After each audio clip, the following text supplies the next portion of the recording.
বিরতির পর আবারও স্বাগত সংবাদে।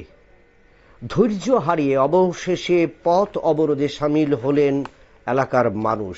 ঘটনা সাব্রু মহকুমার রূপাইছড়ি আরডি ব্লকের অধীন বিষ্ণুপুর এডিসি ভিলেজের অন্তর্গত বীরেন্দ্র রোয়াজা পাড়াতে, এবং সেখানের 4 নং ওয়ার্ডে পানীয় জলের অভাব রয়েছে দীর্ঘদিন ধরে। কিন্তু প্রশাসন এবং DWS এর দ্বারস্থ হয়েও কিন্তু এলাকার মানুষ কিন্তু জল পাচ্ছে না, যার কারণে অবশেষে শনিবার দুপুরে তারা রাস্তা অবরোধ করেন। এবং এই রাস্তা অবরোধের ফলে যখন রাস্তার দুধারে যান চলাচল আটকে পড়ে, তখনই টনক নড়ে DWS এর কর্মীরা, এবং তারা কিন্তু সেখানে সংশ্লিষ্ট সময় তারা পৌঁছে যান এবং তারা আশ্বস্ত করেন যে আগামী 2-1 দিনের মধ্যে কিন্তু তারা জল পৌঁছে দেবেন।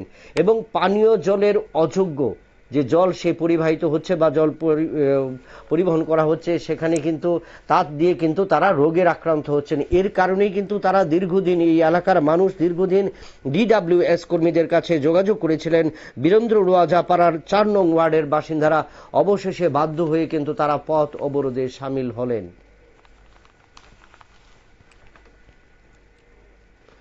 নিয়ে নিচ্ছি একটা ছোট্ট বিজ্ঞাপন বিরতির, সঙ্গে থাকুন।